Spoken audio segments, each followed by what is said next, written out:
Há algo de profundamente perturbador e ao mesmo tempo consolador na imagem de uma mãe que sofre, não qualquer mãe, mas aquela que carregou em seu ventre o próprio Deus feito homem, que o amamentou, que o viu crescer e que no final teve de contemplar sua morte na cruz. Maria, a mãe de Jesus, não foi poupada da dor mais aguda que pode atravessar o coração humano. Ver um filho sofrer e morrer, mas por que Deus permitiria que sua própria mãe passasse por tamanha agonia? Porque a mulher, escolhida para ser o tabernáculo do Altíssimo, não foi preservada do sofrimento?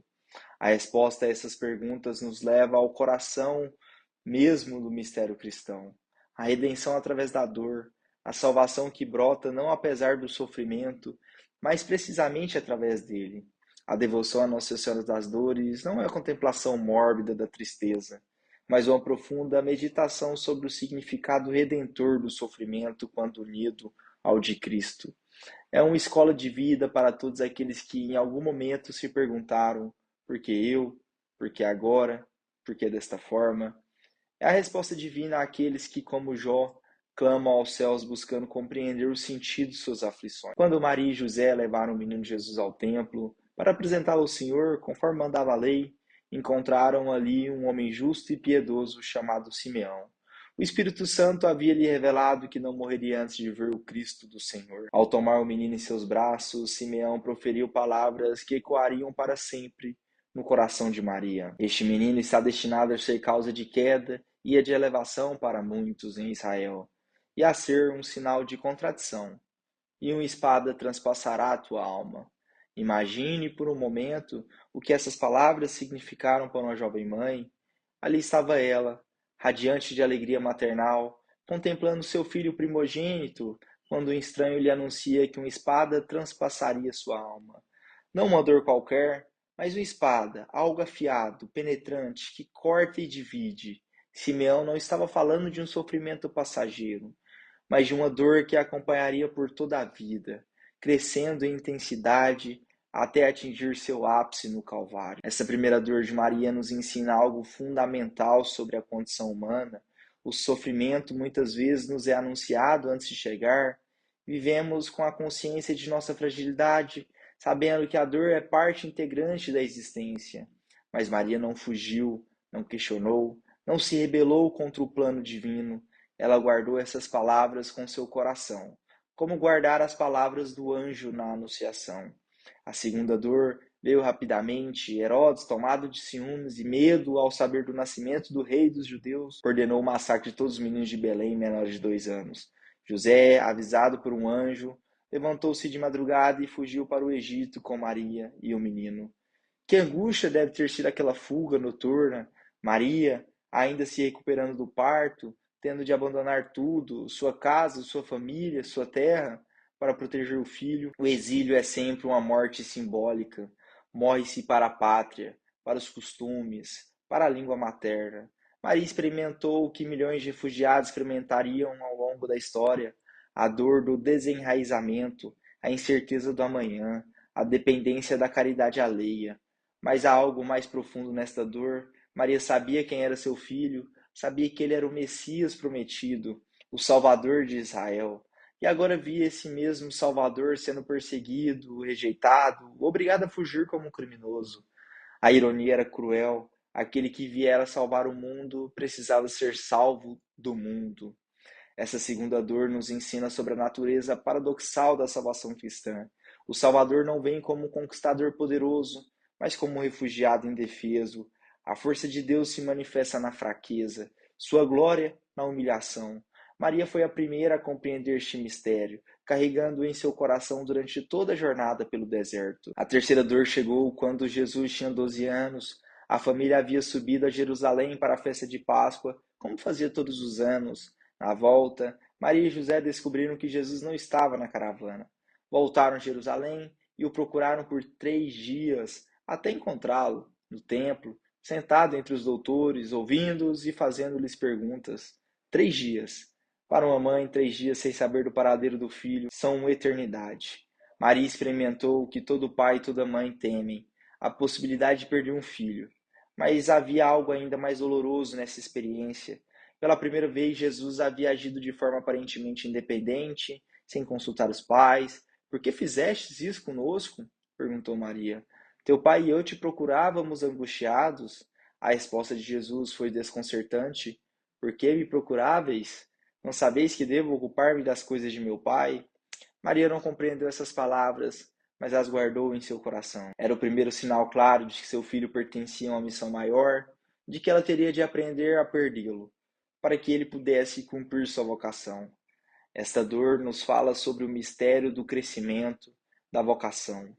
Todo pai e toda mãe experimentam, em algum grau, a dor de perder os filhos conforme eles crescem e descobrem sua própria identidade. Mas para Maria, esta perda tinha dimensões cósmicas.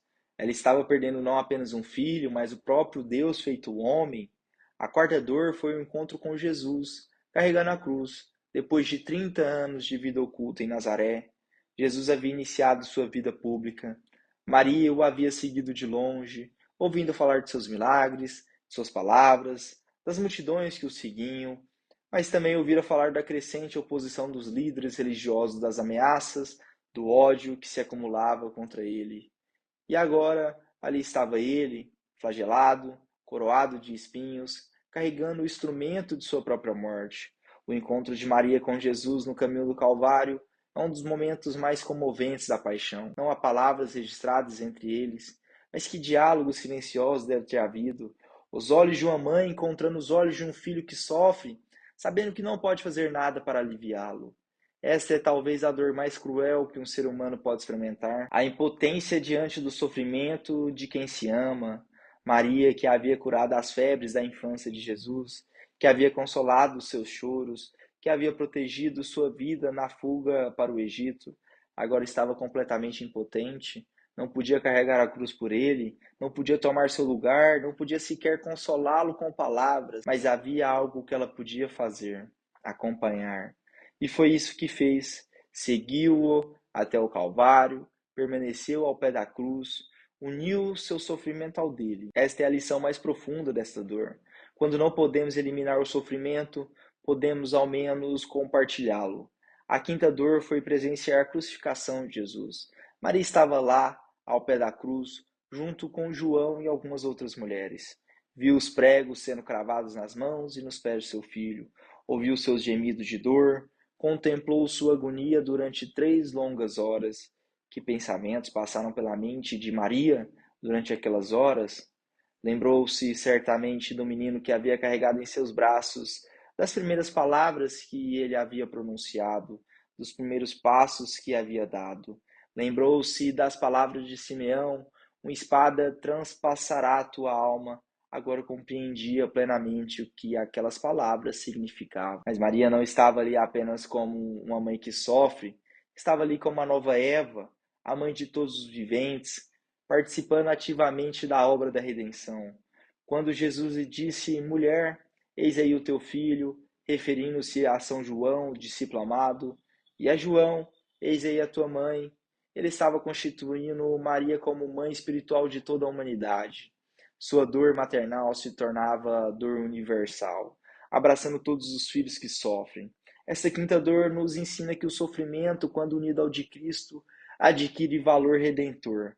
Maria não sofria apenas por sofrer, mas para cooperar na salvação do mundo. Sua dor se tornava corredenção, participação ativa no mistério pascual.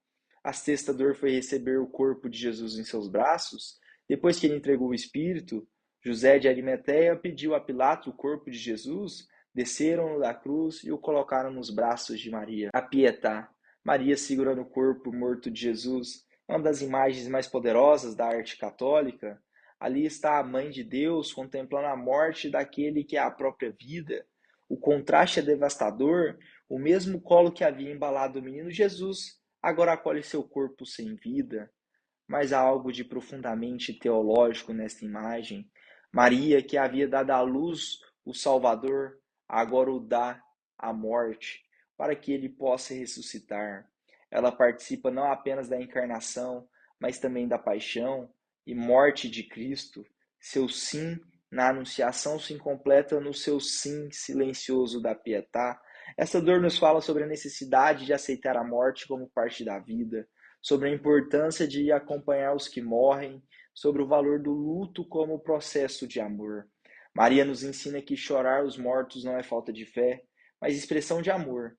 A sétima e última dor foi ver Jesus ser sepultado. Depois de ungir seu corpo com especiarias aromáticas, envolveram-no em lençóis e o colocaram num sepulcro novo, escavado na rocha.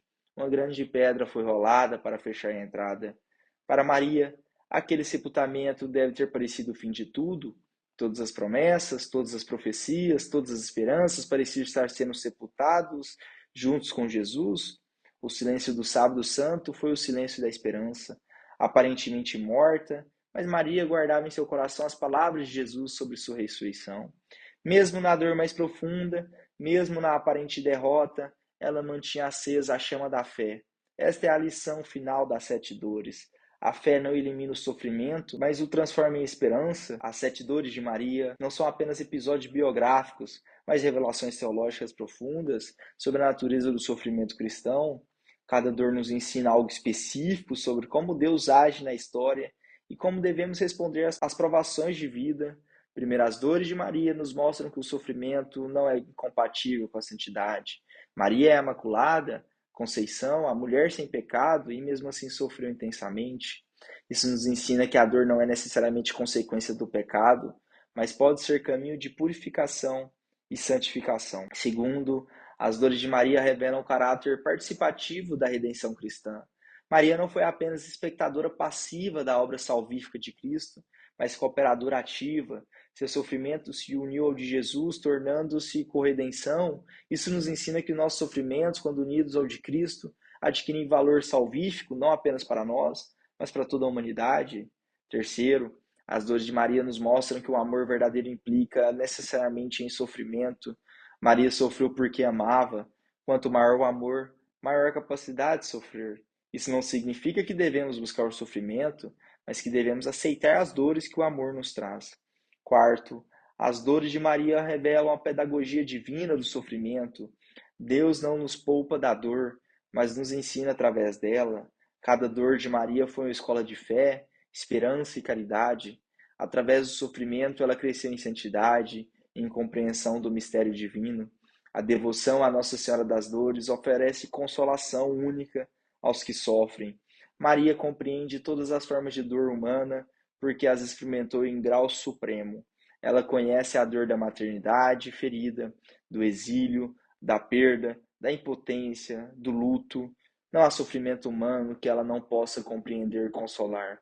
Mas a consolação que Maria oferece não é a promessa de que a dor vai passar, mas a certeza de que ela tem sentido. Através de suas próprias dores, Maria nos ensina que o sofrimento pode ser transformado em amor, que a cruz pode se tornar ressurreição, que a morte pode gerar vida nova. Para os pais que perderam os filhos, Maria oferece o exemplo de quem soube amar até o fim, mesmo sabendo que perderia. Para os exilados e refugiados, ela oferece a companhia de quem conheceu o desenraizamento. Para os que se sentem abandonados por Deus, ela oferece o testemunho de quem manteve a fé, mesmo no silêncio aparente do céu. A grande lição das 7 dores de Maria é que o sofrimento, quando unido ao de Cristo, adquire valor redentor. Não sofremos em vão quando sofremos com Jesus e como Jesus. Nossa dor se torna participação na sua dor. Nossa cruz se une à sua cruz. Nossa morte se associa à sua morte, para participar também de sua ressurreição. Isso não significa que devemos buscar o sofrimento ou que devemos nos resignar passivamente diante das injustiças. Significa que, quando o sofrimento inevitavelmente chegar, e chegará, porque faz parte da condição humana, podemos transformá-lo em instrumento de salvação, tanto nossa quanto dos outros. São Paulo expressou isso de forma magistral: completo na minha carne o que falta às tribulações de Cristo, pelo seu corpo, que é a igreja. Não falta nada à obra redentora de Cristo, mas falta nossa participação nela. Nossos sofrimentos, unidos ao de Cristo, se tornam canais de graça para o mundo. Maria é o modelo perfeito dessa participação. Suas dores não diminuíram as de Jesus, mas se uniram a elas, multiplicando seu valor redentor. Por isso a Igreja a chama de corredentora, não porque tenha redimido independentemente de Cristo, mas porque cooperou de forma única e singular na obra da redenção. As 7 dores de Maria são paradoxalmente 7 luzes que iluminam o mistério do sofrimento humano. A espada que transpassou seu coração se tornou um raio de luz que nos guia através das trevas de nossas próprias dores. Contemplar Nossa Senhora das Dores não é exercício de masoquismo espiritual, mas escola de sabedoria. É aprender que a vida não nos poupa do sofrimento, mas nos oferece a possibilidade de transformá-lo em amor. É descobrir que nossas lágrimas podem se tornar sementes de esperança, que nossas cruzes podem se tornar instrumentos de redenção. Maria, a mãe das dores, continua presente em cada sofrimento humano. Ela acompanha cada mãe que perde um filho, cada pessoa que se sente abandonada, cada coração que se parte de dor, e sussurra suavemente: eu compreendo, eu passei por isso, e posso te ensinar como transformar essa dor em amor. A devoção a Nossa Senhora das Dores não promete que a vida será fácil, mas garante que não estaremos sozinhos em nossas dificuldades. Ela nos ensina que o sofrimento pode ser redentor, que a dor pode ser fecunda, que mesmo nas trevas mais profundas brilha a luz da esperança. Que possamos, como Maria, guardar em nossos corações as palavras e os mistérios de Deus, mesmo quando não os compreendemos completamente. Que possamos, como ela, dizer sim ao plano divino, mesmo quando esse plano inclui a cruz, e que possamos, como ela, transformar nossas dores em instrumentos de salvação, nossas lágrimas em sementes de vida nova. A espada que transpassou o coração de Maria continua transpassando os corações de todos os que sofrem, mas essa mesma espada unida de Cristo se torna instrumento de redenção, canal de graça, fonte de vida eterna. Este é o mistério das 7 dores, na aparente derrota, a vitória, na morte aparente, a vida, no sofrimento aparente inútil, a salvação do mundo. Estava a mãe dolorosa junto à cruz, lacrimosa, enquanto pendia o filho. Que a Santa Maria, Mãe de Deus, rogue por nós. Em nome do Pai, do Filho e do Espírito Santo. Amém.